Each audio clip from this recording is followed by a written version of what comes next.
vraies voix Sud Radio, 17h-19h, Philippe David, Christine Bouillot. Et oui, bonsoir les amis, bonsoir à tous, bonsoir Philippe. Bonsoir Christine, très heureux de faire les vraies voix en votre compagnie cette semaine. Est-ce que vous avez fait un vœu?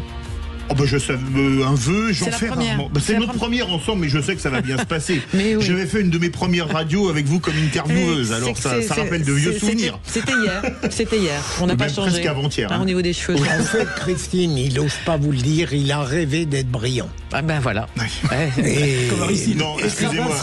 Et l'espoir fait vivre. Vu mon niveau de faiblesse, c'est pas un rêve, c'est un fantasme, Philippe Bilger. Vous allez le réaliser aujourd'hui. Allez, on est en forme, c'est le début de cette semaine. Enfin, on a déjà entamé aujourd'hui avec nos vraies voix ce soir, et au sommaire, on va poursuivre notre émission et nos discussions avec nos débatteurs, mais aussi avec nos invités. Les discussions sur la mort du pape François. Ses obsèques seront programmées samedi matin en présence des grands de ce monde. Puis les cardinaux, ils se réuniront enfermés dans la chapelle Sixtine en conclave pour élire son successeur. Et on se souvient qu'en 2013, le choix d'un pape jésuite argentin, non européen, à fait plutôt social, avait créé la surprise lors de sa désignation. Alors parlons vrai, est-ce que vous êtes plutôt Benoît XVI ou François? Est-ce que vous souhaitez, c'est la question du jour, un pape plus conservateur ou plus libéral? Eh bien vous dites à 85% plus conservateur.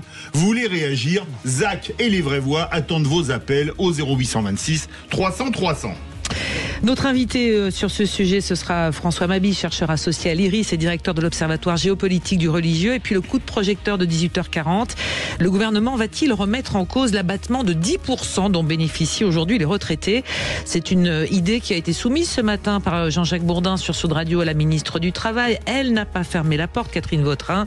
Elle constate même que le modèle social repose uniquement, et on le constate souvent, sur les actifs, Philippe. Et justement, parlons vrai, est-ce que cet abattement pour frais professionnels se justifie, sachant que les retraités n'ont théoriquement plus de frais professionnels? Et à la question, faut-il supprimer les 10% d'abattement fiscal pour les retraités? Vous dites non à 80%.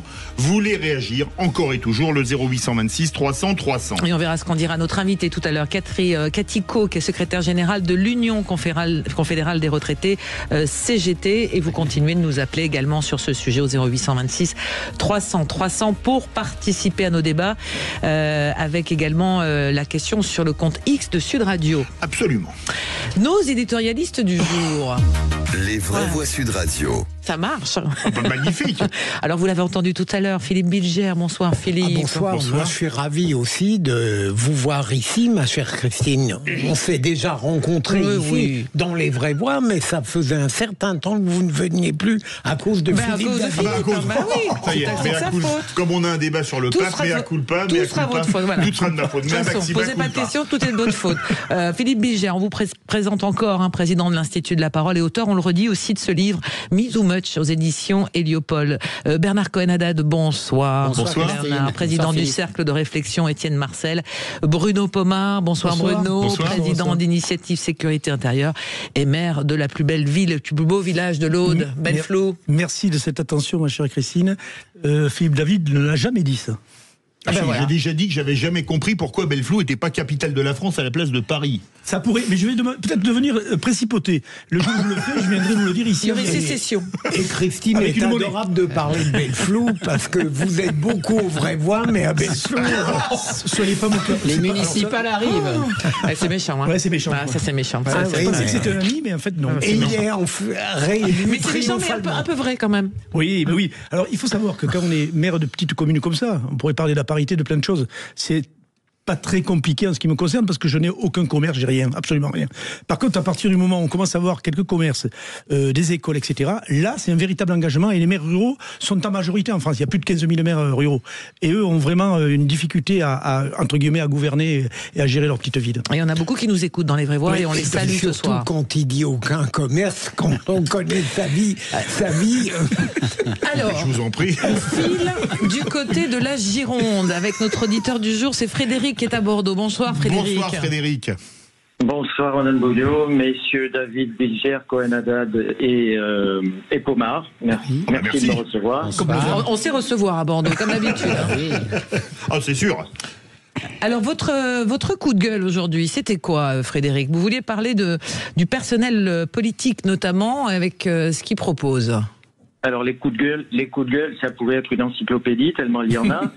Mais franchement, ce qui me paraît le plus grave actuellement, c'est l'état ou le niveau catastrophique des personnels politiques qui sont en dessous de tout. Je ne vois absolument personne, mais vraiment personne, aucun personnage, nulle part, nada, que dalle, qui puisse soit vouloir, soit pouvoir faire la moindre chose, parce qu'ils ne nous montrent pas qu'ils veulent, et on en voit beaucoup qui de toutes les manières n'en sont pas capables.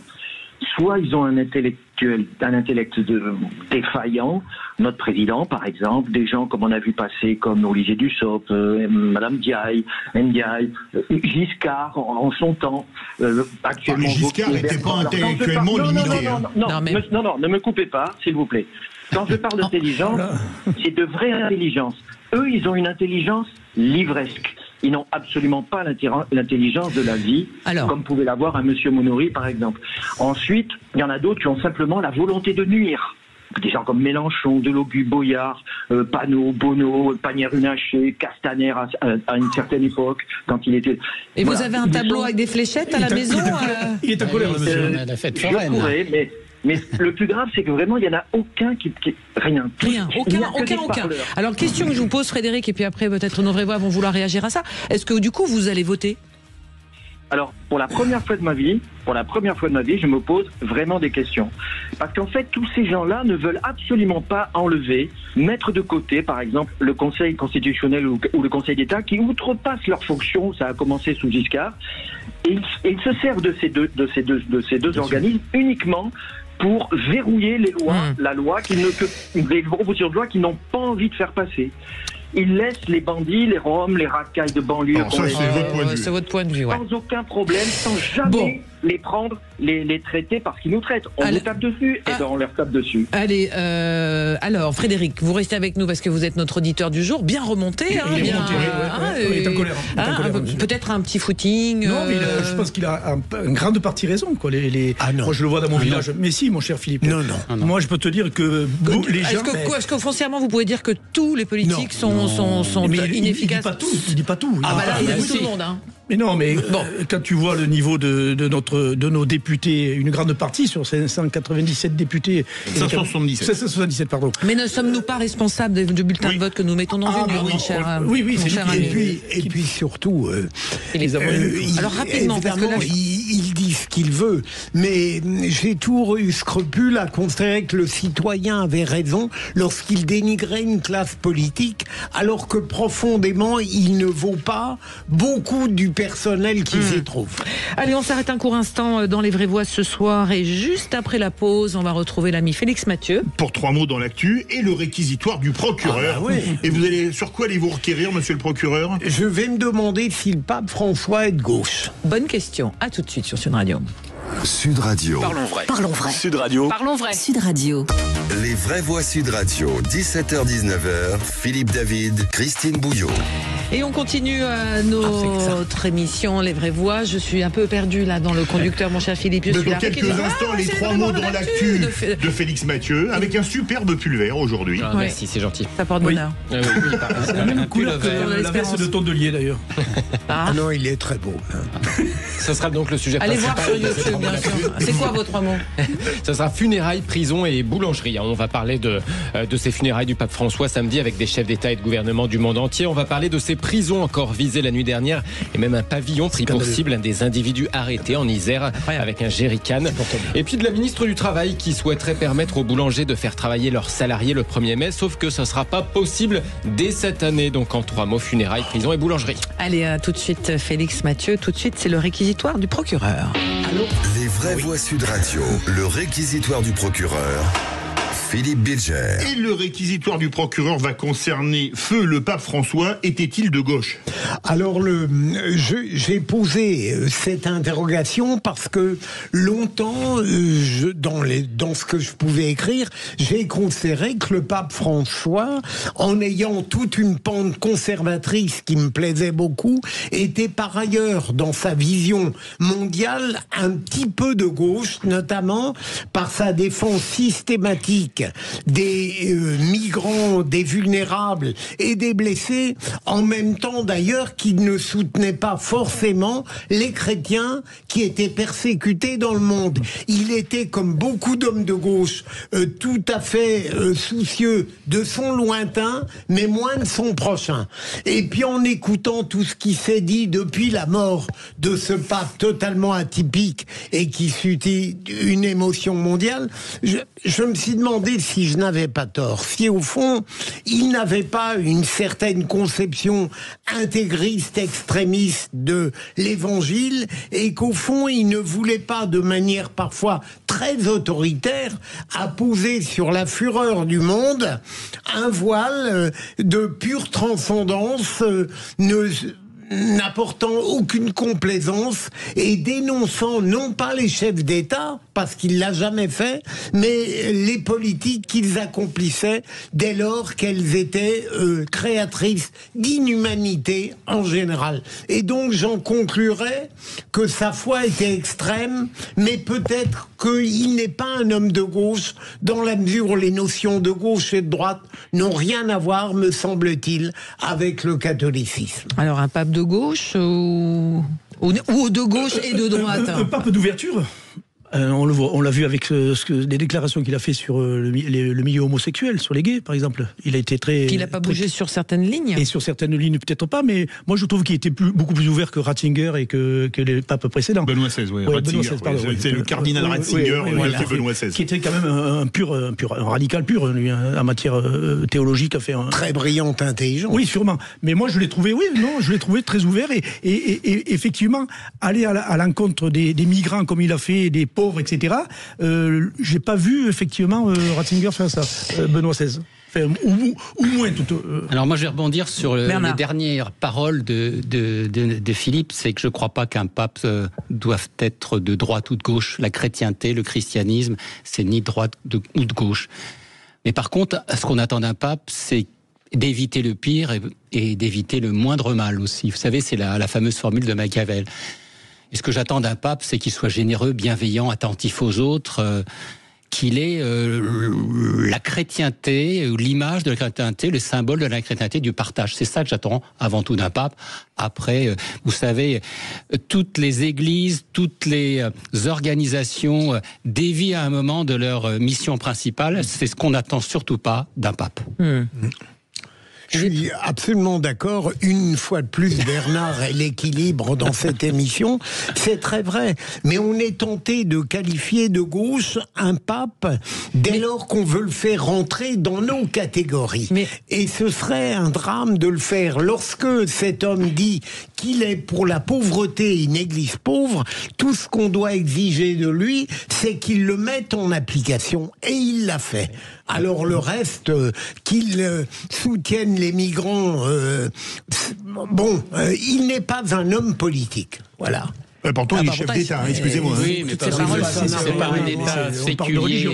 Oui, on parle de religion. Oui, mais il est chef de l'État du Vatican. Mais d'accord, mon cher Dedu. Mais... Excusez-nous. Le débat est tout en rondeur, je sais. Je ne vous ai pas offensé, j'espère. Non, pas du tout. Non, mais c'était parfait. Moi, je trouve ça parfait, effectivement. Allez, on va continuer. Merci beaucoup pour ce réquisitoire, mon cher procureur. Et tout de suite, c'est les 3 mots de l'actu avec vous, Félix Mathieu, et avec des 3 mots qu'on a vus tout à l'heure, c'est ça? Les vraies voix Sud Radio. 3 mots dans l'actu, Félix, qui sont funérailles, prison et boulangerie. Des chefs d'État, des têtes couronnées de tous les continents vont affluer à Rome samedi pour les funérailles du pape François. Emmanuel Macron écourte sa visite dans l'océan Indien pour y assister. Plusieurs attaques de prison la nuit dernière encore et même des pavillons pris pour cible dans un lotissement utilisé par des agents pénitentiaires. Des individus ont été arrêtés avec des jerrycans d'essence en Isère.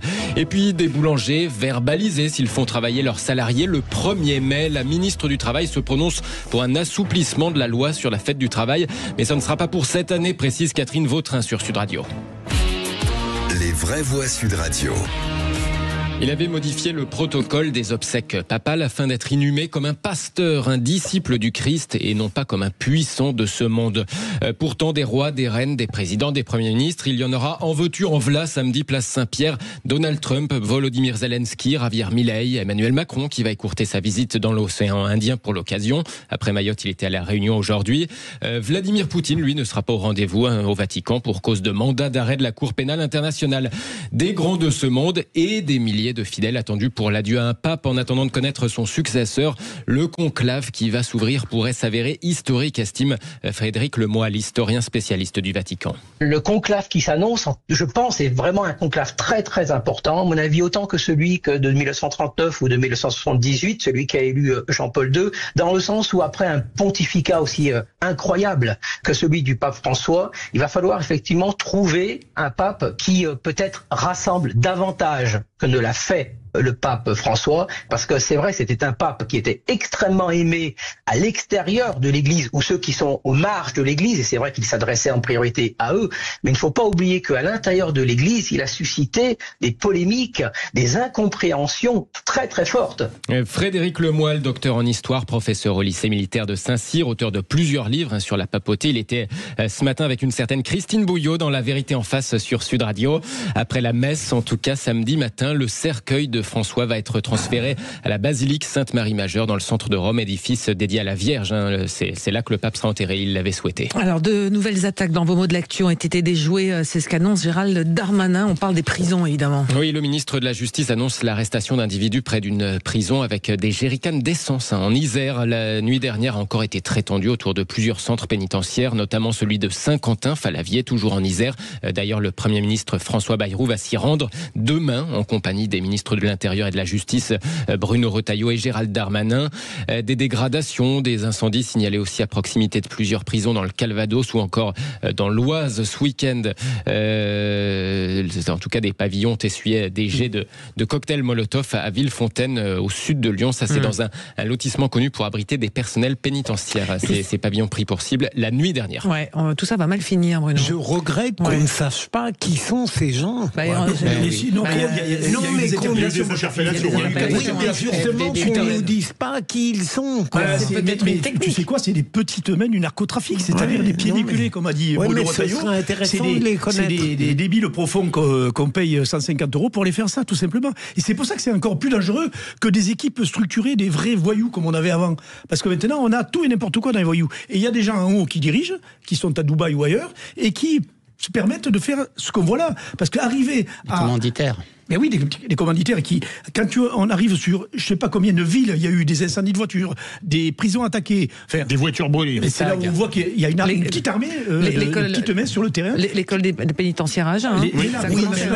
Mais Bruno, on n'en est pas sûr. Là, vous dites des petites mains. Il serait intéressant de savoir qui ils sont. Mais on les voit.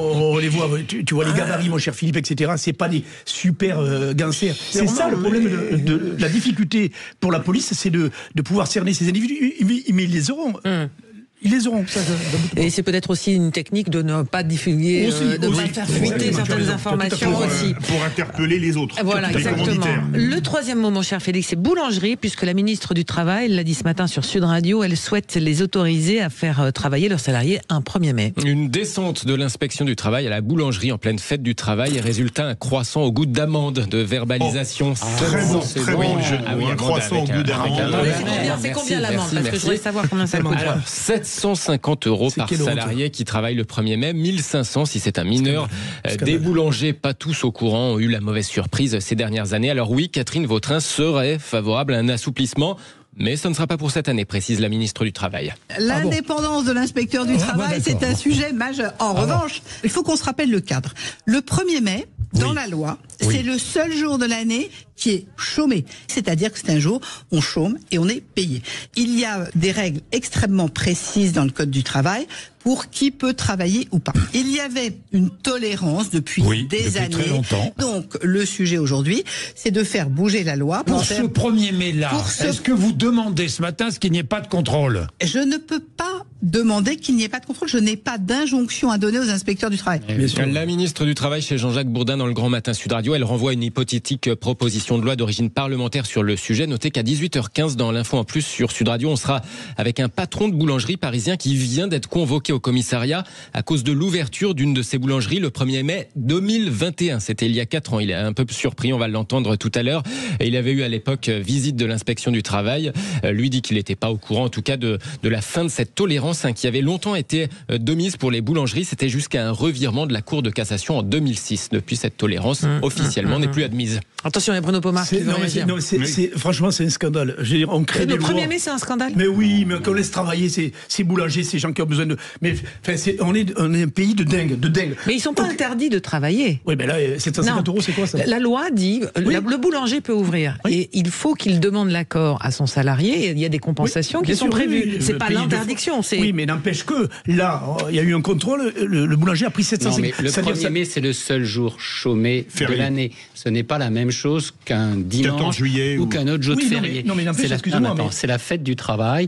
Les syndicats sont extrêmement remontés là-dessus. Il faut une évolution législative pour faire changer la loi. C'est pour ça que Madame Vautrin n'a pas les moyens d'imposer de le faire tout de suite et qu'il faudra une évolution législative. Ça s'appelle de l'indulgence. Si on est intelligent, l'État... Du non-contrôle. Voilà, ou du non-zèle. C'est scandaleux, franchement, voilà, c'est scandaleux. En général, c'est ça. Ou trouver un modus operandi. Trouve le moyen de... On s'occupe des voyous, des vrais voyous, les gens qui détournent les sous. Non, mais moi, ça me rend fou d'entendre ça. Les inspecteurs du travail, ils sont pas policiers.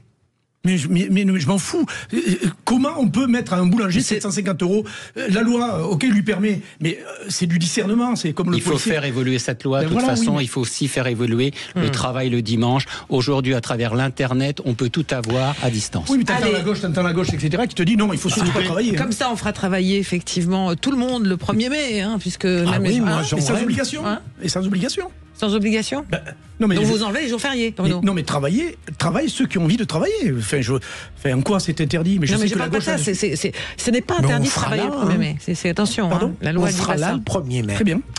Puisque c'est les travaux essentiels qui sont aussi... les activités essentielles. Les activités essentielles. Allez, les obsèques du pape François, dans un instant, on va y revenir. Ce sera donc samedi, il y aura dans la foulée donc ce fameux conclave, une élection en 2013 qui avait surpris l'arrivée du pape François. C'était un jésuite argentin engagé. Ça sera notre question du jour dans un instant avec vous. Alors parlons vrai, est-ce que vous êtes plutôt Benoît XVI ou pape François? Et à cette question, souhaitez-vous un pape plus conservateur ou plus libéral? Vous le souhaitez à 85% plus conservateur. Vous voulez réagir? Zach attend vos appels au 0826 300 300. Et on en parlera avec notre invité qui est François Mabille, chercheur associé à l'IRIS et directeur de l'Observatoire géopolitique du religieux. Bonsoir François Mabille. Bonsoir. Question courte, réponse très courte. Est-ce que le pape François était-il plus populaire auprès des laïcs que des pratiquants? C'est difficile, bonne question. Écoutez, oui, il était en tout cas populaire à l'extérieur de l'Église catholique, populaire également à l'intérieur de l'Église catholique, mais sans doute davantage clivant à l'intérieur qu'à l'extérieur. Et donc on va voir qui va pouvoir lui succéder. On va en parler dans un instant avec vous et avec nos vraies voix de ce soir. Allez, à tout de suite sur Sud Radio. Sud Radio. Sud Radio. Parlons vrai. Parlons vrai. Sud Radio. Parlons vrai. Les vraies voix Sud Radio, 17h-19h, Philippe David, Christine Bouillot. Et en compagnie de nos vraies voix du soir, Philippe Bilger, président de l'Institut de la Parole, auteur de Me Too Much aux éditions Héliopole, Bernard Cohen-Haddad, président du Cercle de réflexion Étienne Marcel et Bruno Pomar, président d'Initiative Sécurité Intérieure et maire de Belleflou dans l'Aude. On continue avec le débat du jour. Les vraies voix Sud Radio, le grand débat du jour. Alors samedi à 10h, le monde entier aura les yeux tournés vers la place Saint-Pierre de Rome au Vatican pour les obsèques de François, décédé hier à l'âge de 88 ans. À l'issue de la cérémonie, il sera ensuite inhumé dans la basilique Sainte-Marie-Majeure dans le centre de Rome. D'ailleurs, on apprend à l'instant que tous les drapeaux seront mis en berne samedi sur tous les bâtiments publics de France. C'est ce qu'annonce à l'instant Matignon. Le lendemain des obsèques de François, sa dépouille sera exposée, dès demain, sera exposée au Vatican pour que les fidèles puissent lui rendre hommage. Et ensuite, ce sera l'heure du conclave. Les cardinaux qui se réunissent pour élire son successeur. Alors on se souvient qu'en 2013, le choix d'un pape jésuite argentin, fibre sociale, près des pauvres avait créé la surprise, sa personnalité et le choix de se tourner d'abord vers les plus démunis. Alors parlons vrai, est-ce que vous souhaitez des changements sur le culte, comme par exemple la messe en latin, ou sur la pratique, comme par exemple le mariage des prêtres? Et à la question, souhaitez-vous un pape plus conservateur ou plus libéral. Vous dites à 85% plus conservateur et donc à 15% plus libéral. Vous voulez réagir? Zach et les vraies voix attendent vos appels au 0826 300 300.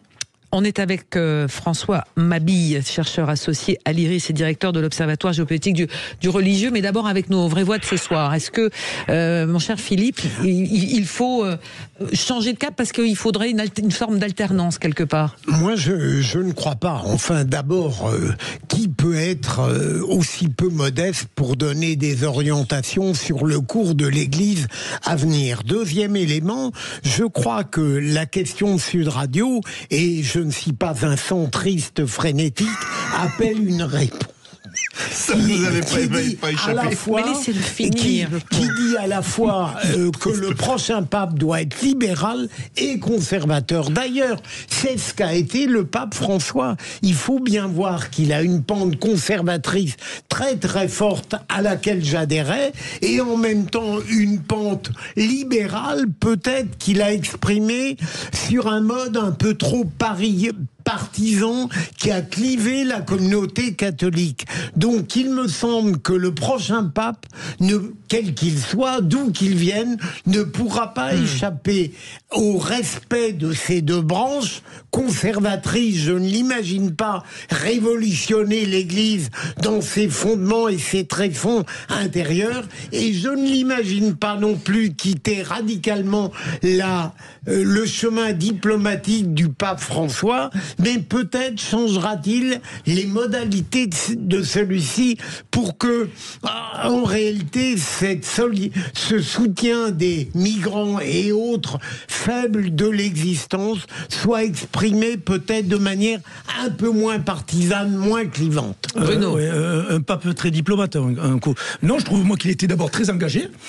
Mais ce qui m'étonne dans ce sondage de 85%, parce qu'il y a combien 1,5 milliard de catholiques, de croyants, ce qui m'étonne, c'est qu'il y a autant de gens qui veulent un pape très conservateur. Très... Donc ça, c'est le sondage Sud Radio, hein, c'est pas 1,5 milliard de catholiques. Non, mais ça veut dire le terme catholiques argentins. De toute façon, c'est pas le terme radical, il est un peu fort, mais ça veut dire ça, en gros, qui reste dans son. Ça m'interpelle parce que l'Église catholique doit s'ouvrir totalement au monde. Elle est là pour ça. Elle ne doit pas se refermer sur elle-même. C'est pour ça que tout ça m'inquiète quelque part. Je crois que c'est extrêmement difficile de savoir si il doit être libéral, conservateur. Ça a été très bien dit par Philippe Bidger à l'instant. Je crois qu'un pape, sur son pontificat, doit être ouvert sur le monde. Et c'est ça qu'on attend d'un pape, c'est qu'il soit attentif à ceux qui souffrent. Et ça, c'est la vie de tous les jours. Et puis aussi qu'il soit dans la rigueur de sa foi et satisfaire ceux qui croient au catholicisme. Et donc, cette différence entre ce que j'appelle le séculier et le régulier doit s'imbriquer pour qu'on ait un pontificat d'ouverture, de tolérance, générosité, mais aussi de fermeté sur les valeurs, notamment la place de l'homme dans la société, la valeur de l'homme et le respect des valeurs de leur religion qui sont aujourd'hui, il faut le reconnaître, extrêmement menacées. Allez, François Mabille, on est avec vous, chercheur associé à l'IRIS, directeur de l'Observatoire géopolitique du religieux. Alors évidemment, on est déjà dans le jeu des pronostics pour la succession du pape François, va un peu vite, parce que ces obsèques n'auront lieu que samedi et le conclave démarrera dans la foulée. Mais est-ce que on peut imaginer qu'au sein de l'Église catholique, auprès des cardinaux qui vont se réunir, il va y avoir cette espèce de tension vers quel bord on va pencher? Oui, alors je pense que le jeu est plus complexe. J'avoue que je ne me retrouve pas tout à fait dans ce clivage entre conservateurs et libéraux. Ce qui s'est joué pendant ce pontificat, et si on le compare au précédent, c'est plutôt une différence d'accent entre un courant qu'on pourrait appeler un courant doctrinaire, qui était représenté par le pape Benoît XVI, c'est-à-dire un rappel de la doctrine sur les sujets bioéthiques, sur la sexualité, sur le mariage, sur la liturgie, et puis sans toucher à cela, un autre accent qui a été plutôt celui du pape François, qui était plutôt un accent placé sur l'accompagnement pastoral, c'est-à-dire un courant qui ne nie pas la doctrine, mais qui essaie de voir comment accompagner de manière concrète des situations humaines complexes. Et il me semble que ce que le pape a essayé de faire, avec plus ou moins de succès, c'était cela. Et c'est sans doute déjà autour de cette première tension que des clivages peuvent se jouer. Et puis je ajouterai peut-être d'autres qui sont davantage liés au contexte international. Le dernier responsable politique que François a reçu, c'était J.D. Vance.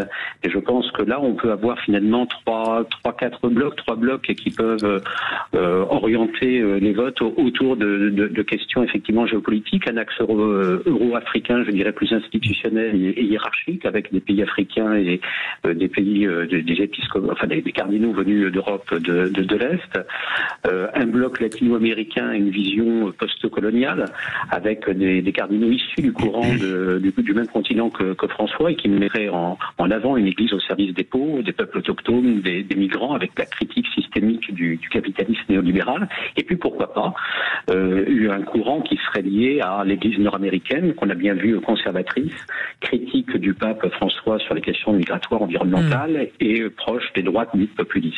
Et l'Asie, non ? Et l'Asie ? Alors l'Asie, vous avez raison, c'est assez difficile de la situer, peut-être parce que d'ailleurs elle ne constitue pas au niveau catholique un ensemble homogène. Vous aurez certains pays asiatiques que je retrouverai plutôt effectivement dans la vision post-coloniale, avec une église au service des pauvres, et puis également des églises locales et donc des cardinaux qui seraient, pour un rappel, d'une église davantage institutionnelle et hiérarchique. Et je mettrais par exemple le cardinal Philippin Taglé dans ce courant-là. Il y a une question pour vous. Oui, moi j'avais une petite question sur la place des femmes dans la liturgie, dans l'Église. On a beaucoup entendu ces dernières heures que le pape François avait ouvert, mais que cette ouverture n'était pas acquise. Qu'est-ce que vous en pensez ? Je pense que c'est juste, c'est pour ça, si vous voulez, que parler de son pontificat comme d'un pontificat libéral me semble inexact. Sur cette question-là, sur la question des femmes dans l'Église catholique, qu'a-t-il changé ?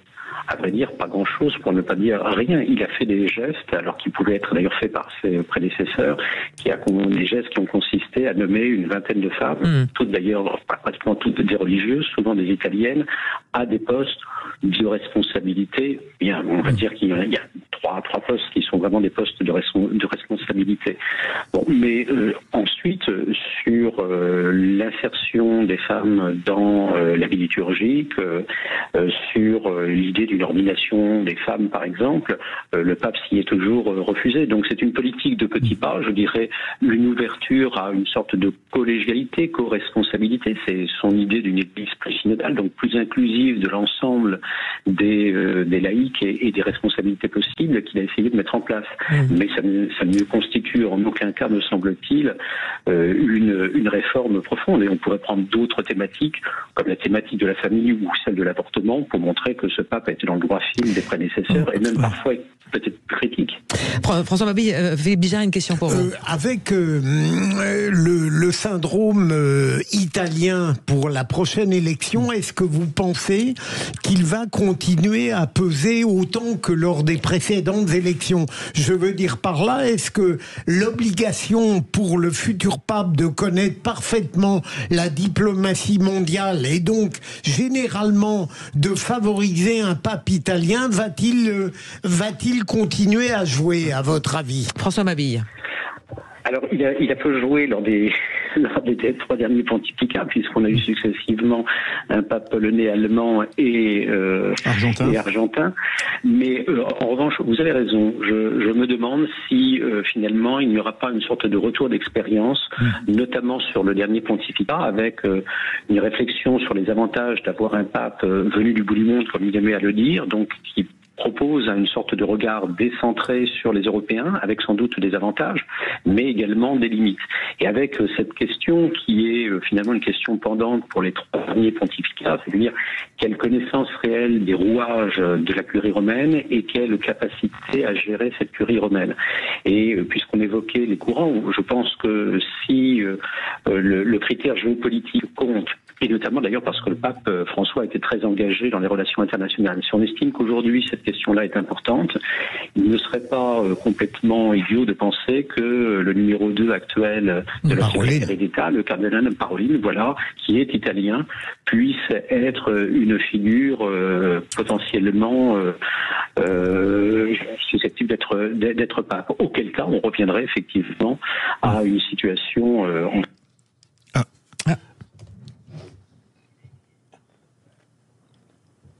Alors, oui, on a retrouvé, ça avait coupé avec François Mavilly. On le reprend tout de suite. Oui, je vous entends, c'est bon. Et on va au 0826 300 300 retrouver Frédéric. Bonsoir Frédéric. Oui, rebonsoir. Alors vous voulez un pape qui fasse évoluer les choses, c'est ça? Alors moi, je suis une famille maternelle qui est très catholique, paternelle qui est catholique de circonstance, parce qu'il fallait l'être, donc il l'était. Et moi, le catholicisme m'a bien fait souffrir, enfance et adolescence, bien comme il faut. Donc j'ai réussi à m'en sortir petit à petit. Et moi, j'aimerais beaucoup, mais ça, de ce que vous avez l'air de dire, de ce que j'entends, ça ne se fera pas, parce qu'ils sont à peu près aussi volontaires que nos politiques. Moi, ce que j'aimerais, c'est effectivement l'arrêt total du célibat. Je crois avoir compris à travers différentes émissions ou reportages que j'ai pu voir ou entendre que en Afrique, en Amérique du Sud, le célibat n'est pas forcément un gros problème. Ensuite, j'aimerais également voir des femmes prêtres, parce que pourquoi pas, il y a bien des femmes pasteurs, ça se voit. On peut. Des femmes rabbins. Il y a des femmes rabbins aussi, oui. Quand on pense au célibat, on pense tout de suite aux éventuelles agressions sexuelles dont on parle sans arrêt concernant les catholicismes, mais ils sont pas mariés, mais bon, les profs sont mariés, les entraîneurs sportifs sont mariés, les pères, les oncles, les amis sont mariés, ça n'empêchera pas, ça limitera sans doute, mais surtout, ça rendra et ça mettra les curés dans des positions peut-être plus heureuses et plus en phase, certainement, avec les vrais problèmes des hommes et des femmes. Alors, donc vous seriez pour l'ordination des femmes et vous êtes pour le mariage des prêtres, pour l'ordination des femmes aussi? Ah, tout à fait, oui, moi ça me dérangerait absolument donc vous êtes très libéral dans ce domaine alors. Alors on va aller restez avec nous. Ouais, restez avec nous. On va retrouver également au 0826 300 300. C'est depuis la Seine-Saint-Denis. C'est Didier qui nous appelle. Bonsoir Didier. Bonsoir Didier. Oui, bonsoir. Écoutez, la question. Je voulais juste intervenir. Allez-y. Que la question ne se pose pas. Il y aura un pape conservateur et c'est aussi. Moi, j'ai eu des responsabilités dans l'Église et j'ai quitté l'Église il y a 10 ans, dans les hautes instances de l'Église. Je suis un laïc et je peux vous dire que dans le milieu, moi, j'ai participé à l'éviction de Brigitte Bardot, Virginie Tellen, et je peux dire que le pape est un conservateur. Et une chose que les journalistes oublient, c'est revenir il y a 11 ans en arrière sur les 15 maladies de l'Église que le pape avait prononcées à la curie romaine en 2014. Et ces 15 maladies sont encore d'actualité. Oui, il avait parlé de l'Alzheimer de l'Église, etc. Benoît, François. Où en est ces 15 maladies? Alors, voilà. François Mabille, on revient avec vous. Je rappelle que vous êtes chercheur associé à l'IRIS, directeur de l'Observatoire géopolitique du religieux. Donc, on évoque beaucoup de noms et beaucoup de candidats potentiels actuellement. Mais est-ce que finalement, comme ça s'est passé en 2013, ces noms circulent, mais peut-être qu'on va découvrir quelqu'un d'autre au bout du processus du conclave? Oui, c'est tout à fait possible parce que le conclave, finalement, c'est un processus, je dirais, semi-rationnel. Vous mettez des hommes qui ne se connaissent pas nécessairement très bien, pour ne pas dire pas du tout ensemble. Mais parce que qu'est-ce qui va se passer là? Ils discutent entre deux votes, ils font des groupes. Racontez-nous, enfin, c'est quand même un truc. Ils doivent même rendre leur téléphone portable, etc., pour n'avoir aucun contact avec l'extérieur. Oui, mais qu'est-ce qui se passe entre deux votes? Candidats, en quelque sorte. C'est des jeux de tractation, c'est ça? Oui, alors, oui, disons que ce qu'il y a, c'est que il va y avoir ce qu'on appelle les congrégations générales, c'est-à-dire que les cardinaux électeurs et non électeurs vont se réunir, vont discuter ensemble ensemble.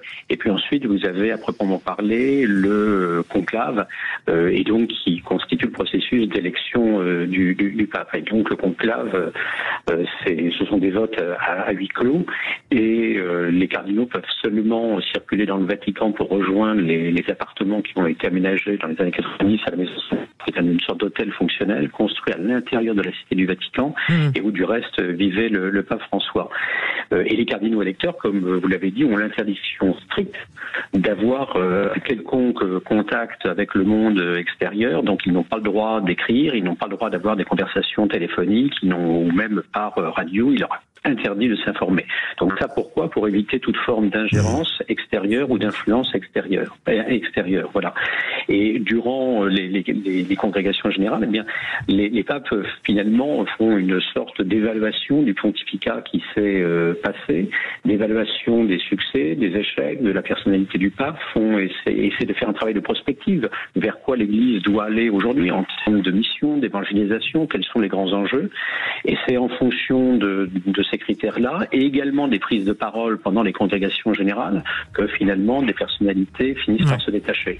On sait bien par exemple que Bergoglio avait parlé peu, mais que son discours avait eu un impact, parce qu'il avait dit qu'il fallait une église en sortie en quelque sorte de l'institution, qui aille déjà vers les périphéries, et ce discours avait marqué à un moment où effectivement il semblait que le pontificat de Benoît XVI avait fini par être trop autocentré.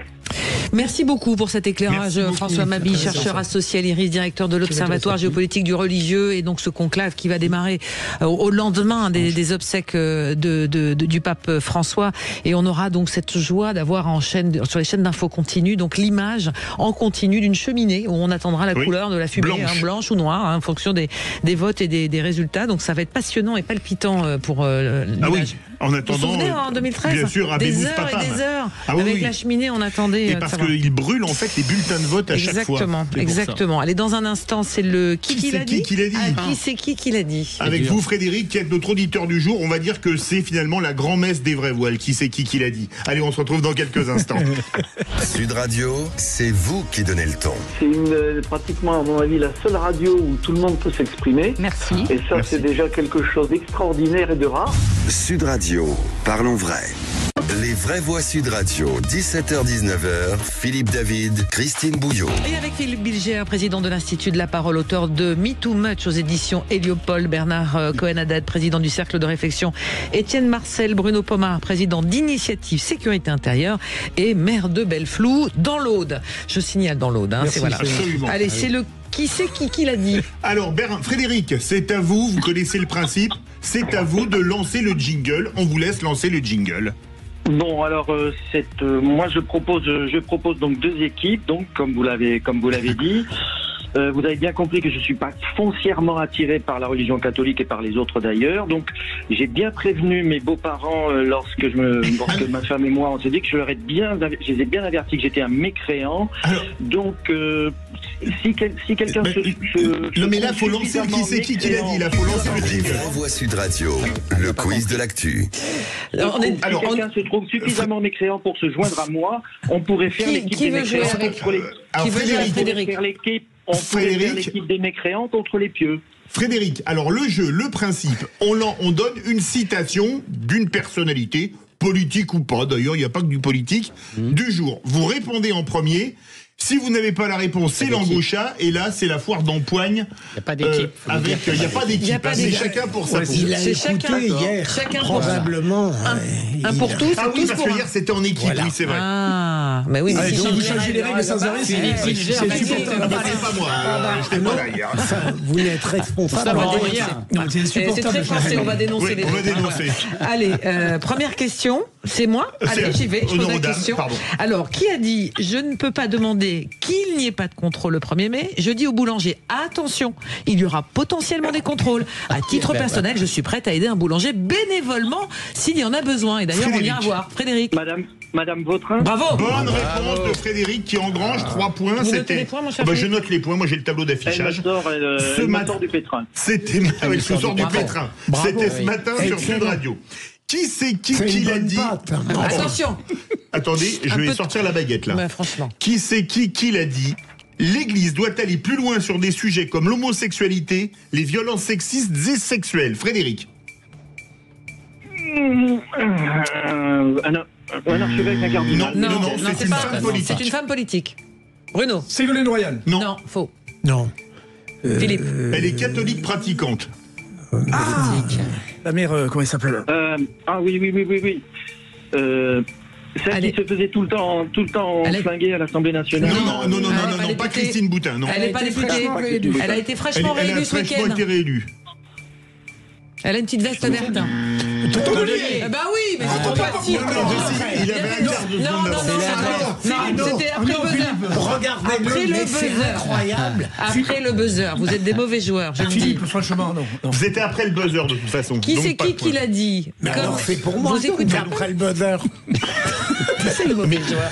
Qu'est-ce qu'il est mauvais joueur, mais c'est Il va insupportable. partir. Le temps imparti pour cette réponse était terminé, Philippe. Oui, donc il y avait eu le buzzer. Voilà, merci. Mais on m'a dit qu'après le buzzer, on pouvait donner la réponse. Qui vous a dit ça? Qui vous a dit ça? Vous. N'importe quoi, alors là... Non, c'est après le... Non, c'est après le buzzer, allez, c'est pas grave. Qui c'est qui l'a dit? Comme il n'y a pas de solution militaire au conflit israélo-palestinien, ni à la sécurité d'Israël, il nous faut cheminer au plus vite vers une solution politique, 2 États vivant côte à côte, en paix et en sécurité. Frédéric. Oh, ben c'est Emmanuel, non? Non. Villepin. Non. Non. Bah facile. Bah le ministre... c'est qui? Bravo, bonne réponse.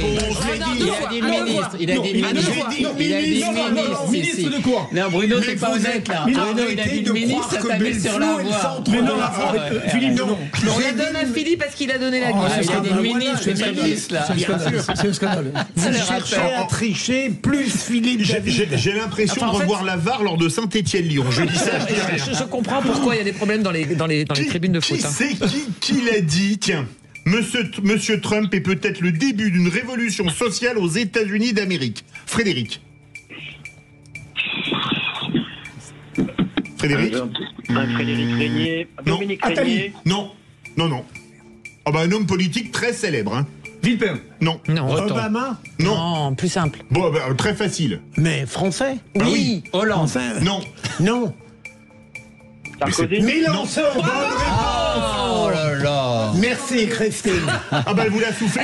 Oui, c'est normal. Dis-vous des lèvres. Il fallait bien qu'on remplace ça, Cécile. Ah bah en plus il met un imparfait du subjonctif là. Oui. J'ai rien compris. Ça compense. Bon, et pour cause. qui c'est qui a gagné, Philippe? Écoutez, avec un arbitrage pour le moins partial et beaucoup de contestations, c'est Philippe Bilger avec 6 points. Oh là là. Surtout qu'on a posé que 5 questions, hein, mais bon, c'est pas grave.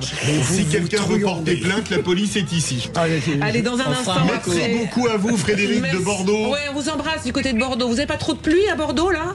Ah non, là, j'avais du soleil toute la journée. Il paraît qu'il a bien plu ce week-end. En tous les cas, on vous embrasse et merci d'avoir été avec nous dans Les Vraies Voix.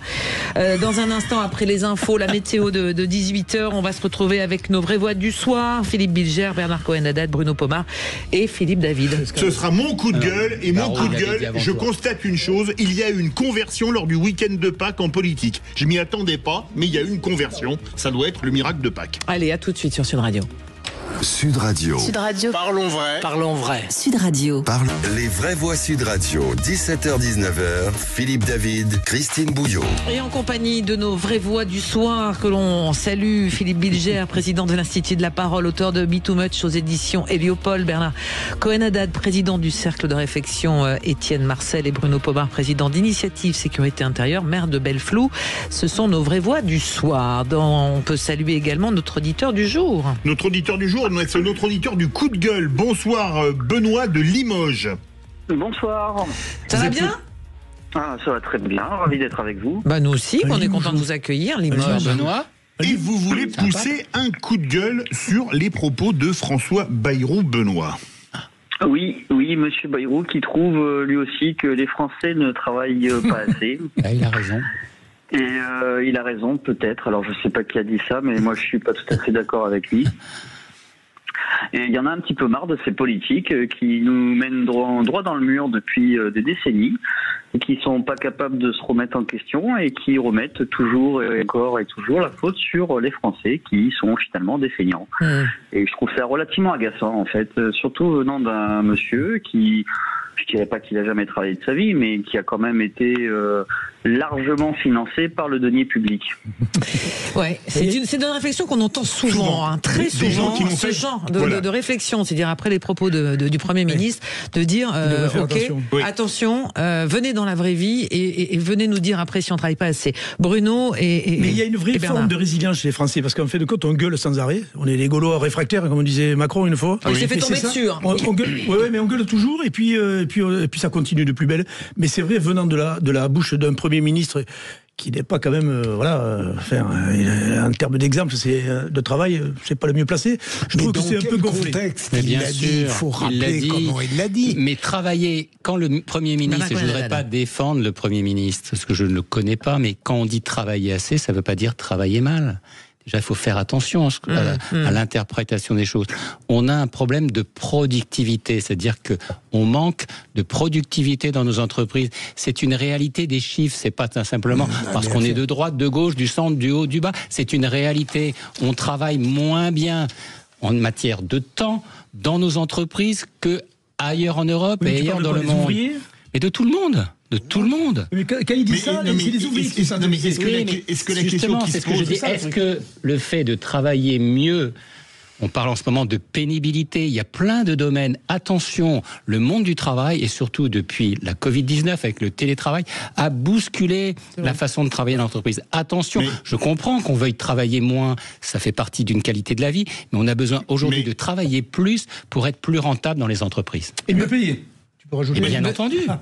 Mais la question qui se pose, ce qui horripile, je pense, les personnes comme notre auditeur Benoît, c'est que François Bayrou, il a fait de la politique toute sa vie, ou presque, et que parler de gens qui travaillent pas assez quand on n'a pas produit de richesse soi-même, ça pose quand même un peu question, non ? Mais pourquoi je ne comprends pas le raisonnement. Pourquoi les politiques seraient-ils exclus du fait qu'ils travaillent beaucoup ?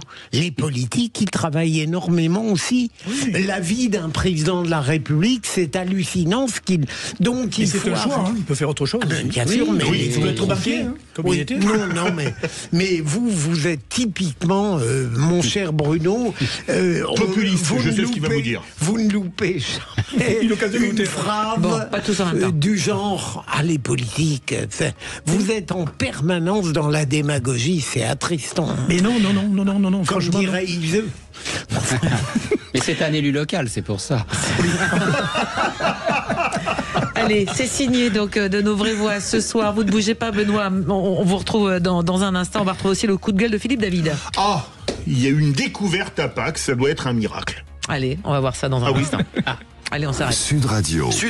Parlons vrai. Parlons vrai. Sud Radio. Parlons. Les vraies voix Sud Radio. 17h-19h. Philippe David, Christine Bouillot. Allez, on est ensemble avec nos vraies voix ce soir. Bernard Cohen-Haddad, Bruno Pomar et Philippe Bilger. Mais tout de suite, c'est le coup de gueule de Philippe David que la terre entière nous envie. Les vraies voix Sud Radio. Comme d'habitude, je vais remettre le clocher au milieu du village, un village qui se situe dans le 12e arrondissement de Paris. Pourquoi le 12e arrondissement ? Parce que c'est là que se trouve Bercy et que les propos tenus par Éric Lombard, le ministre de l'économie, des finances et de la souveraineté industrielle et numérique, m'ont paru pour le moins cocasses. En effet, dans cette interview, une phrase a crevé l'écran, j'en appelle au patriotisme des patrons. Une phrase qui m'a amené à plusieurs réflexions. Tout d'abord, le but d'une entreprise n'est pas de faire du patriotisme, mais de gagner de l'argent pour pouvoir se développer et perdurer, le rôle de l'État étant de faire en sorte que les entreprises aient, en France, un territoire dans lequel investir et créer de l'emploi et soit le plus facile possible. Et le moins qu'on puisse dire est qu'en France, c'est loin d'être le cas. Prenons l'exemple du groupe Bridor, qui voulait ouvrir une usine créant 500 emplois directs à Liffré en Bretagne. Il y a renoncé après les multiples recours d'associations écologistes qui auraient permis au mieux d'ouvrir en 2028 pour un projet lancé en 2017 qui aurait dû être conclu en 2021. Résultat, les emplois sont partis en Allemagne, au Portugal et aux USA. Un exemple parmi d'autres qui prouve que le patriotisme économique, nombre de patrons aimeraient en faire, mais que, comme chantait Annie Cordy dans La Bonne du Curé, ils voudraient bien, mais ils peuvent point, vu l'arsenal législatif anti-entreprise qui existe et auquel on en remet des couches depuis des années. Patriotisme économique. L'expression fait rire venant d'Éric Lombard quand on voit qu'en début d'année, une entreprise textile nommée Marquet Balsan a fermé son usine de Calais qui employait 66 personnes téléphone après que le ministère de la Défense ait confié la fabrication d'uniformes de notre armée à une entreprise fabriquant à Madagascar. À l'époque, le ministre de l'économie, des finances et de la souveraineté industrielle et numérique s'appelait Éric Lombard, qui ne devait pas avoir été touché par le patriotisme économique qu'il demande au patron et qu'il n'a pas été capable d'imposer à une de ses administrations. Finalement, j'ai compris, le miracle de Pâques cette année est la découverte du patriotisme économique par Éric Lombard. Philippe Bilger. Nous avons des spécialistes de l'économie, mais moi, ça ne me choque pas un ministre qui dit « je suis pour le patriotisme économique ». Mais là où j'ai bien aimé votre propos, Philippe, parce que vous l'expliquez, quelqu'un qui est ignorant dans ces domaines, c'est le fait qu'on empêche précisément à ce patriotisme de s'exercer. De s'exprimer. Oui, mais moi je partage ce qui a été dit. Bravo, mon cher Philippe David, pour ce pamphlet. Mais je crois que nos patrons, nos petits patrons, nos indépendants, nos artisans sont d'abord des patriotes. Et que ce mauvais procès qu'on leur fait actuellement est complètement dépassé. Nous sommes dans un conflit momentané avec les États-Unis. On oublie que notre principal ennemi, c'est la Chine. Attention de ne pas se tromper de cible.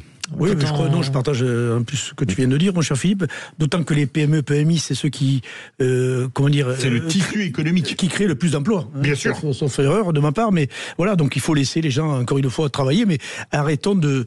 On l'a vu avec Safran, l'affaire Safran. C'est un scandale, bien mais c'est voilà. Résultat, si ces 500 emplois avaient lieu à l'endroit où c'était prévu, alors ça a développé des écoles, des commerces supplémentaires, etc.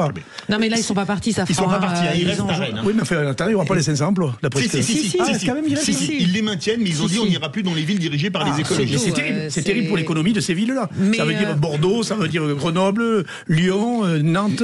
Mais vous en connaissez. Enfin, je veux dire les patrons, ce que vous dites, finalement. Les patrons ont envie de faire travailler le tissu économique local. Oui, mais qu'on investisse en France. Et aujourd'hui, c'est vrai qu'on attend de nos voeux le jour d'après, après la Covid, où on devait avoir plus d'autonomie stratégique, avoir plus d'autonomie énergétique, avoir moins d'impôts sur les impôts de production, avoir plus cette CVAE, avoir des charges sociales moins élevées. Et comme l'a dit Philippe David, avoir un permis de construire en quelques heures, pour pas dire quelques jours. On attend ça de nos voeux. Ça s'appelle la simplification administrative. Avant de jeter l'anathème sur un tel ou un tel, parce que des montants colossaux sont engagés dans le monde, balayons d'abord devant notre porte. Ça fera ce que tu dis, on attend depuis souvent. On n'a plus le temps, parce que là, il est 18h19 et bientôt 18h20, et c'est l'heure de l'info en plus de Félix Mathieu. Les vraies voix Sud Radio.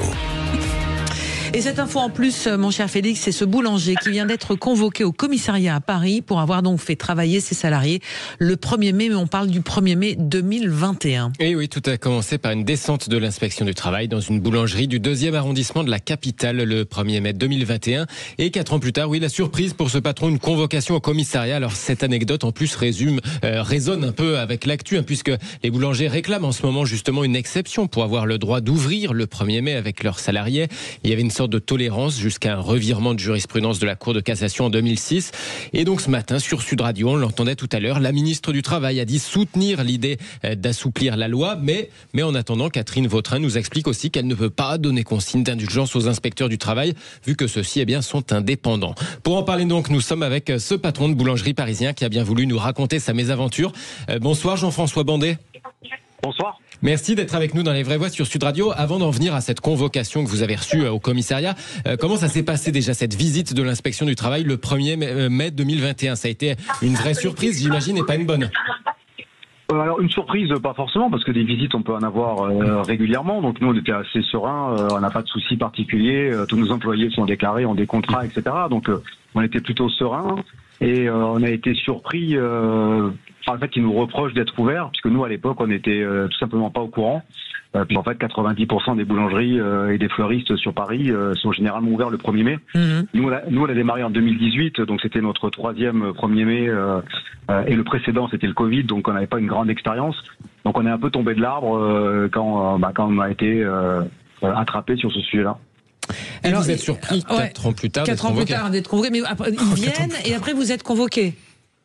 Donc déjà on s'est expliqué, ensuite on a été convoqué par une autre personne que l'inspecteur initial, et d'ailleurs on a été surpris parce que l'autre personne était beaucoup plus conciliante et en fait nous expliquait que Enfin voilà, en fait c'était un peu du zèle qui était fait par cet inspecteur et que la plupart des gens au niveau de l'action du travail étaient beaucoup plus tolérants.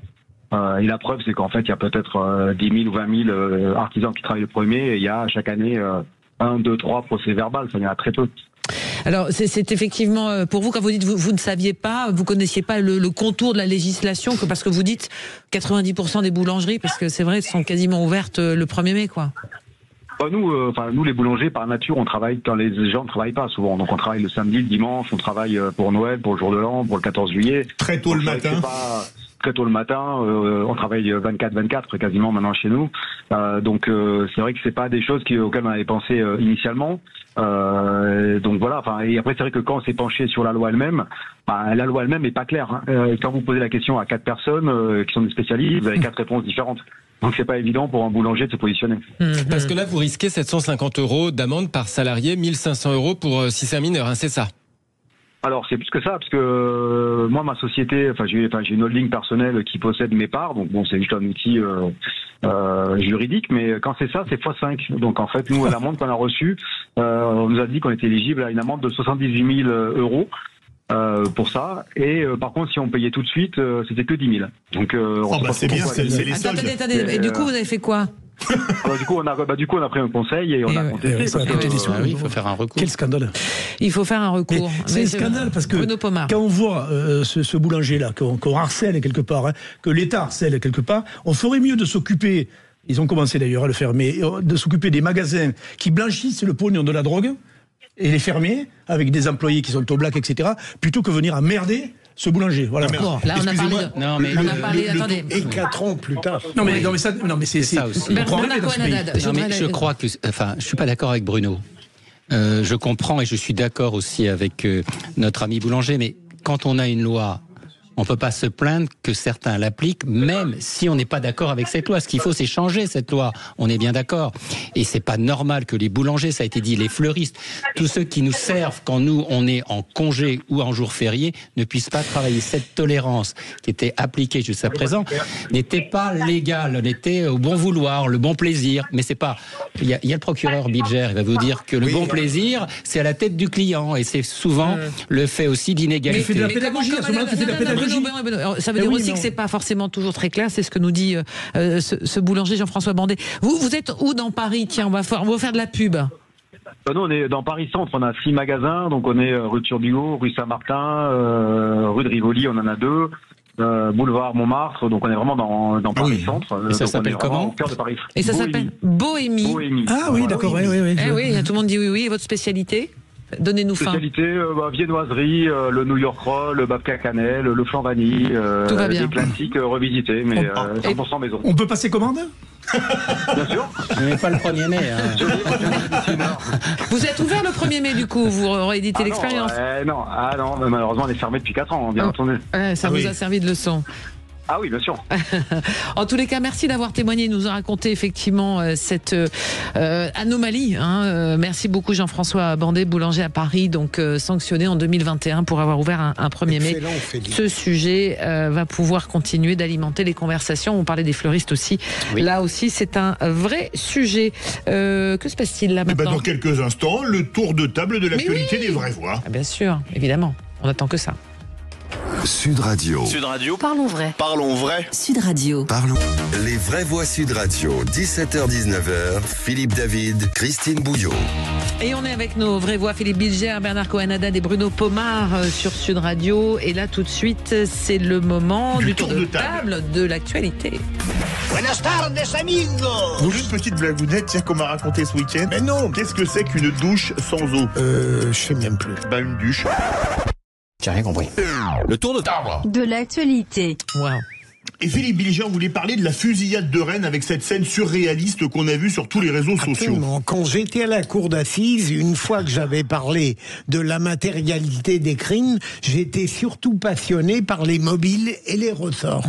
Et là, de la même manière, après cette fusillade hallucinante à Rennes, Kalachnikov et compagnie, on n'imaginait pas vivre ça dans une ville française. Eh bien, on a interpellé 4 jeunes gens Et j'aurais été curieux de savoir un petit peu comme tout à l'heure, qu'est-ce qu'ils pensent, ces imbéciles, je suis gentil, au moment où ils commettent ces tirs, où ils viennent apporter leur sauvagerie au sein d'une ville. C'est un quartier peut-être en général pas paisible, mais tout de même, il n'est pas habitué à ces tirs. Qu'est-ce qu'il y a dans leur tête à ce moment-là pour qu'ils fassent ça tout de même? Tout ce que disait Philippe, on le disait tout à l'heure, c'est des petites mains qui sont payées. Donc ce qui les intéresse, c'est de toucher leur cachet, et puis quelle que soit la mission, ils sont capables de tuer des gens comme ils ont pu le faire. Bruno, ils ont failli le faire au Stade. Vous n'allez pas mettre les petites mains partout. Il faut arrêter. Mais c'est pas des grands. Mais ça n'est pas forcément des petites mains. Non, mais il faut pas surtout pas croire que c'est des grands bandits ou des grands gangsters. Mais ce sont des pauvres types. Oui, ils sont capables de tout. C'est ça le problème de la violence actuellement. Mais ça ne veut pas dire que vous avez à chaque fois des leaders qui sont à l'étranger et des petits voyous. Des aides-mafias, Tim Yoda et compagnie, c'est des réseaux internationaux. Un petit témoignage là-dessus, mon cher Philippe Bilger et mon cher Bruno. Quand vous avez été, parce que moi je suis pas un professionnel de la police ni de la justice, quand vous êtes témoin de ce type d'opérations, qui sont quasiment des opérations. Je l'ai été, moi, y compris de ceux qui balancent des mortiers d'artifice sur les forces de l'ordre ou les pompiers. C'est extrêmement traumatisant quand vous êtes témoin et victime de ce type, et vous mettez beaucoup de temps à l'oublier, parce que moi je le revois encore, ce type de manifestation, c'est extrêmement traumatisant, et on n'a pas aujourd'hui de mesures qui nous aident à oublier cela. Alors il y a bien sûr ces fameuses cellules psychologiques, mais quand vous êtes le témoin du témoin, et quand vous êtes à côté, c'est extrêmement traumatisant. Vous n'osez plus à un moment sortir dans certains endroits. C'est vrai, voilà. Allez, on continue le tour de table des vraies voix avec vous. Justement, Bernard, vous aviez envie de faire un coup de gueule sur ce roi dollar. Est-ce qu'il peut rester notre monnaie de référence? C'est une vraie question économique. Tout à l'heure, Christine, du patriotisme économique, des Trump tarifs. Des droits de douane. Et des droits de douane, effectivement. Est-ce qu'on va encore supporter que le dollar mène la danse en matière de monnaie de référence? On a failli suspendre la cotation la semaine dernière à Wall Street.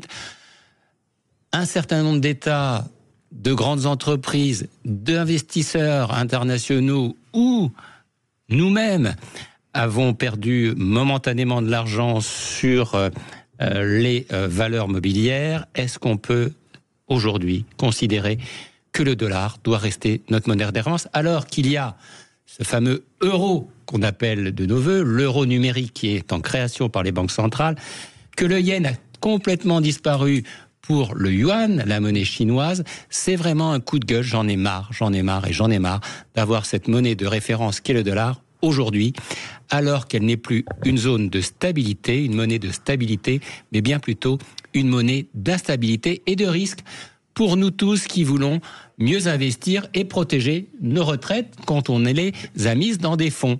Philippe Bilger. Je n'ai aucune raison de douter. Misez sur moi en euros, mon cher. Non, mais c'est vrai que je rappelle qu'en 92, on disait que l'euro concurrencerait le dollar, ça n'a jamais été le cas. C'est pour ça qu'il faut peut-être s'y mettre, mon cher Philippe. Oui, mais il faut avoir une puissance politique qu'on n'a pas par rapport aux Américains. Oui. Est-ce qu'on est assez fort? Il faut l'euro numérique, justement. C'est plus économiquement, on serait plus fort. On pourrait être plus fort que les États-Unis si on. L'euro numérique, c'est une nouvelle monnaie qui est une monnaie numérique qui sera émise par les banques centrales et non plus par les banques privées, c'est-à-dire les banques de réseau, et qui nous permettra, si demain on fait l'Europe des capitaux, de lever des milliards d'euros. Mais je crois est-ce que le rôle de la Fed actuellement, qui résiste finalement, heureusement qu'ils sont là, qui tiennent un peu tout ça visiblement dans le package. Et n'oublions jamais une chose, c'est que la principale force du dollar, c'est que toutes les matières premières s'achètent en dollars. Mais que si vous arrêtez d'acheter en dollars, vous avez de gros soucis avec l'armée américaine. Et oui, parce qu'ils tiennent les marchés internationaux. Oui, et puis si vous voulez vous séparer du dollar, vous pouvez vous prendre, donc selon votre puissance, une intervention militaire rapidement. J'ai quelques exemples. Économique, il est peut-être là de revoir notre façon de penser l'économie et non pas d'être dépendant des autres éternellement. Ouais, c'est un sujet qui revient tous les jours en ce moment avec l'administration Trump et aussi des problèmes de sécurité intérieure d'ailleurs, puisque le patron du Pentagone là, il est pas bien du côté de. Et puis les relations avec les renseignements aussi deviennent compliquées avec les États-Unis. Actuellement, là, je lisais une dépêche tout à l'heure du Monde. Non, moi je voulais en venir simplement un peu dans la continuité de ce que tu disais, Philippe. Il faut un plan Marshall de la sécurité dans notre pays. C'est-à-dire, ça peut pas durer éternellement. On a vu Rennes, cette attaque des dealers qui font régner leur loi dans les quartiers. Il y a ces prisons qui ont été attaquées, les agents pénitentiaires qui ont été attaqués, voitures brûlées, tout ce qu'on peut imaginer, familles menacées.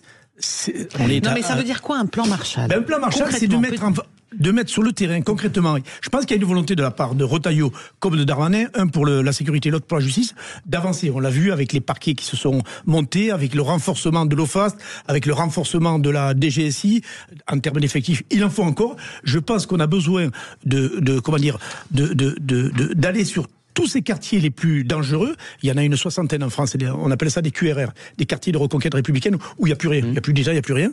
Il faut à tout prix remettre en place des effectifs. La police ne peut pas tout faire dans ce pays, la police municipale non plus.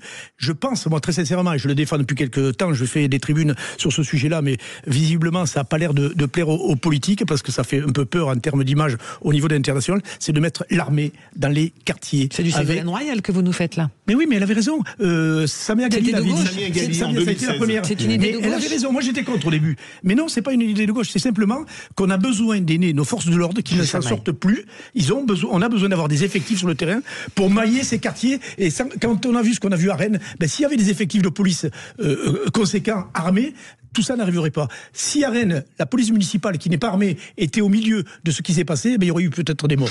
Est-ce que c'est pas gênant, Bruno, et là sérieusement, d'utiliser le recours, le remède extrême, l'intervention de l'armée, alors que la situation est encore un tout petit peu gérable, tout de même? Écoutez, gérable, moi, je veux bien vous entendre, mon cher Philippe, mais non, on est arrivé à un stade où ce n'est plus possible. Et quand je réponds, parce que la question là, s'il y a des états-majors qui m'entendent, des militaires, ils vont dire l'armée, on est fait pour faire la guerre. On a 250 000 militaires, il y en a 200 000 d'opérationnels et 70 000. En ce moment, on risque d'en avoir besoin. Oui, mais non, mais on a du monde pour le faire. Le problème, c'est quoi les plans Vigipirate qu'on voit sur les Champs-Élysées depuis 2015 à la demande du président de la République pour protéger la population? Les bérets verts sur les Champs-Élysées, qu'est-ce qu'ils font? De la sécurisation. Pourquoi on n'aurait pas de la sécurisation dans ces quartiers? Pour Bruno, j'ai juste une petite question ou une information. Tu dis qu'il faut un plan Marshall, ça veut dire des moyens financiers supplémentaires, il faut aussi embaucher des policiers, il faut des voitures supplémentaires, il faut des caméras supplémentaires. Est-ce qu'on a les moyens de le faire? En tous les cas, il faut y mettre les moyens. La LOPMI qui a fait voter Darmanin 15 milliards sur 5 ans, 3 milliards par an. Mais au-delà de ça, c'est des effectifs de police disponibles. Ils sont saturés de missions. Donc à un moment donné, il faut ouvrir les yeux et de dire... Il ne faut pas embaucher alors? Oui, mais on embauche, mais il faut quasiment 2 ans pour avoir quelqu'un d'opérationnel. Donc ça prend beaucoup de temps. L'armée, il y a des effectifs disponibles, à mon sens, et on pourrait faire un plan de sécurisation dans ces quartiers. On a arrêté d'embaucher à un moment donné aussi. Oui, aussi, tu as raison. Voilà. Allez, dans un instant, on va revenir sur notre question du jour. Vers la fin de l'abattement fiscal de 10% pour les retraités, la ministre du Travail, qui était ce matin sur Sud Radio, ne ferme pas la porte. Alors parlons vrai. Est-ce que cet abattement pour frais professionnels se justifie, sachant que les retraités n'ont théoriquement plus de frais professionnels? Et à cette question, faut-il supprimer les 10% d'abattement fiscal pour les retraités? Vous dites non à 84%. Vous voulez réagir? Le 0826 300 300. Et avec notre invité que l'on va retrouver dans un instant et qu'on salue, Cathy Co, secrétaire générale de l'Union confédérale des retraités CGT. Bonsoir Cathy Co. Bonsoir. Merci d'être avec nous ce soir dans Les Vraies Voix. Alors, question courte, réponse courte. Un retraité aisé à qui on pourrait enlever 10%, c'est à partir de combien que l'on considère qu'un retraité est aisé? Il faut demander à Madame Vautrin à quel niveau elle le situe. Parce que si je vous dis qu'un retraité, si vous prenez 2 retraités qui ont chacun 2 000 €, et donc un revenu qui va être de l'ordre de 48 000 euros sur l'année. Comme ils ont cet abattement est plafonné à 4 300, donc peut-être que eux encore pourront passer. C'est donc au-dessus, juste au-dessus des 2 000 euros que ça ne passera pas. Et moi, je veux dire que c'est quand même scandaleux ce qui est proposé. Eh ben, vous allez pouvoir le dire dans un instant, Catiko, parce qu'on est obligé de faire une petite coupure dans cette émission et on vous rend la parole. C'est notre question du jour, notre débat. On vous retrouve dans un instant dans Les Vraies Voix Sud Radio. À tout de suite. Sud Radio, c'est vous qui donnez le ton. Merci pour vos émissions et continuez comme ça parce que vous êtes formidables, tous. Sud Radio, parlons vrai. Les Vraies Voix Sud Radio, 17h-19h, Philippe David, Christine Bouillot. Et en compagnie ce soir de Philippe Bilger, Bernard Cohen-Haddad et Bruno Pomar, nos vraies voix du soir, avec notre invité, parce que c'est le coup de cœur, le coup de projecteur des vraies voix, pardon. Les Vraies Voix Sud Radio, le coup de projecteur des vraies voix. Absolument. Le gouvernement va-t-il remettre en cause l'abattement de 10% dont bénéficient les retraités aujourd'hui? La ministre du Travail, Catherine Vautrin, qui était ce matin l'invité de Jean-Jacques Bourdin sur Sud Radio, l'invité politique à 8h30, eh bien, n'a pas fermé la porte à ce sujet. La ministre constate que le modèle social repose uniquement sur les actifs. Alors parlons vrai. Est-ce que les retraités doivent participer à l'effort pour les finances publiques? À cette question, faut-il supprimer les 10% d'abattement fiscal pour les retraités? Vous dites non à 84% et ça vote énormément. Vous voulez réagir? Le 0826 300 300. Allez, on va en parler avec nos vraies voix. Faut-il supprimer ces 10% d'abattement sur les retraites? En ce qui me concerne, je voudrais qu'on le, Vous êtes dans la rue si on y touche? Supprime pas. Oui. Si on y touche, est-ce que vous descendez dans la rue, Philippe Bilger? Non, pas du tout. Il a une grosse retraite, Philippe. Je ne suis descendu dans la rue dans le micro. Une fois dans ma vie, alors je n'irai pas pour cet abattement. Mais je peux comprendre la réaction de combien? 85%. 84% des auditeurs de Sud Radio qui ont l'impression que le gouvernement cherche désespérément à avoir de l'argent au point de proposer des pistes qui sont apparemment plausibles pour porter atteinte aux revenus des retraités. Mais pour Philippe Bilger, c'est pas grand-chose en fait s'il est père. Mais pour moi, pour mon niveau de retraite, oui, c'est quand même beaucoup. J'ai 2300 euros de retraite, ce qui est une très belle retraite de la police. 2300 euros. Bon, mais je trouve c'est encore une fois taper sur les mêmes. On tape toujours sur ces classes intermédiaires qui même s'approvissent de plus en plus. Et je trouve ça scandaleux. Il y a tellement d'économies à faire avec les comités Théodule et tout. On pourrait en parler pendant une demi-heure si vous voulez. Donc là, il y a des. Mais visiblement, on n'y touche pas. Bernard. Alors moi, contrairement à notre témoin de la CGT qui interviendra tout à l'heure, moi je suis un élu patronal et vous savez que le patronat a dit qu'il voyait cette suppression d'un bon œil, donc effectivement récupérer 5 millions d'euros, 5 milliards d'euros. Ça permet d'avoir un débat, mais je suis extrêmement choqué que ça puisse toucher les retraités les plus modestes. C'est pour ça que j'attends avec attention à quelle hauteur le curseur sera posé. Alors justement, peut-être que vous allez rejoindre finalement, vous n'allez pas être très éloigné de Catiko, secrétaire général de l'Union confédérale des retraités CGT. Catiko, pour vous, à la CGT, qui défendait donc les retraités, vous aussi le débat, ça sera sur à quelle hauteur éventuellement le gouvernement mettra cette suppression de l'abattement de 10%, le niveau des pensions de retraite, où il ne faut pas toucher du tout à ces 10%, quoi qu'il arrive. Non. Pour nous, CGT, il n'y a pas une question de curseur, parce que pour nous, si vous voulez, les retraites qu'on pourrait considérer aisées, encore faut-il savoir à eux comment ils l'interprètent, et pour nous, ce sont des salariés d'abord, et à partir du moment où ce sont des salariés, ça peut être des cadres qui ont certainement une retraite plus élevée que Catiko, on vous entend assez mal. Alors, ce qu'on va faire, c'est qu'on va essayer de vous positionner dans un endroit que vous êtes visiblement dans la rue pour qu'on puisse vous entendre.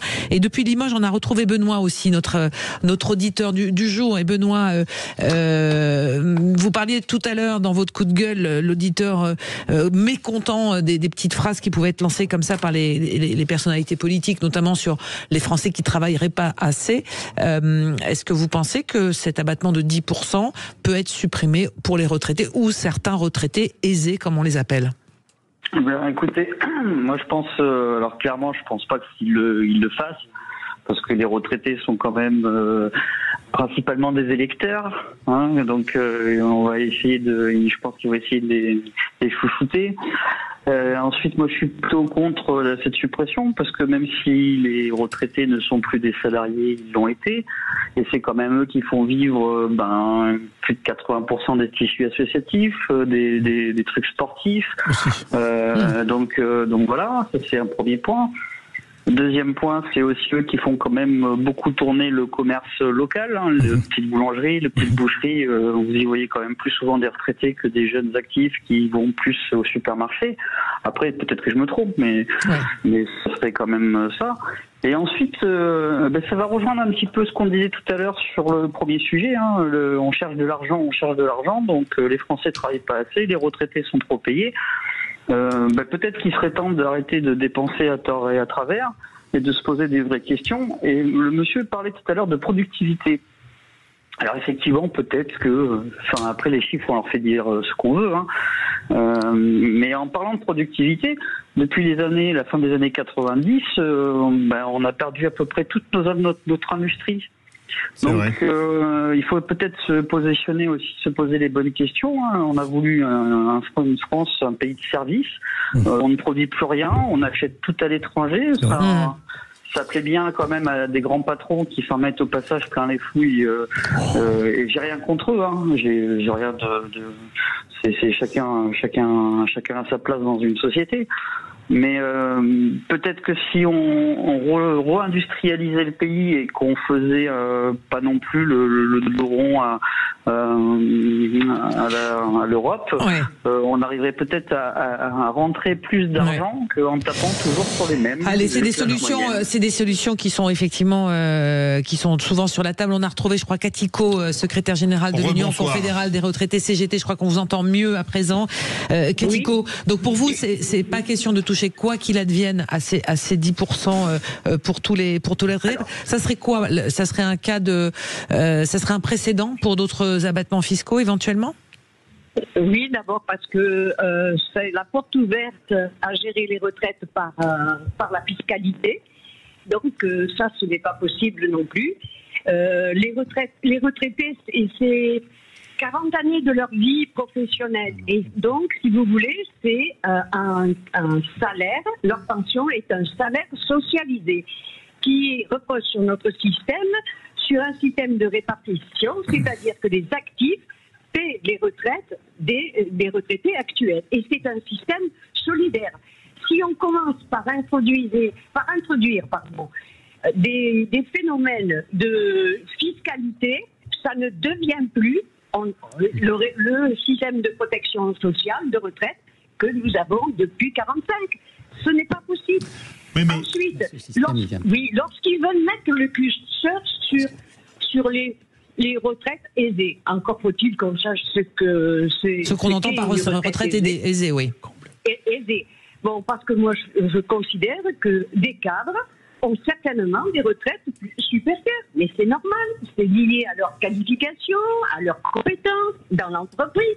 C'est donc normal qu'ils aient une retraite supérieure. Et parce qu'ils ont une retraite supérieure, ils doivent faire le partage, ils doivent faire l'effort. Et sur les retraites plus petites, c'est aussi mettre le risque de fiscaliser des retraités qui aujourd'hui ne le sont pas ou à peine au-dessus avec un taux de 3,8 et qui deviendraient imposables. C'est donc des mesures qui vont réduire leur pouvoir d'achat. Alors qu'en parallèle, on est une France particulièrement riche.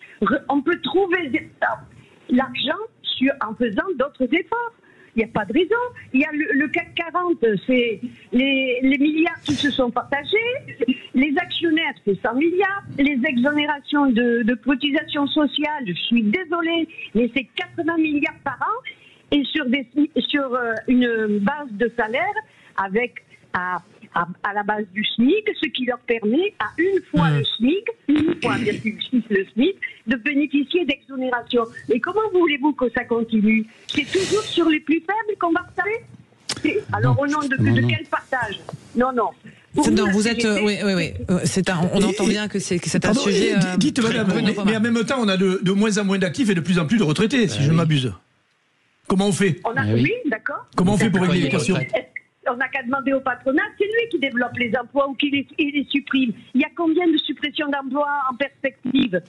C'est quand même pas nous.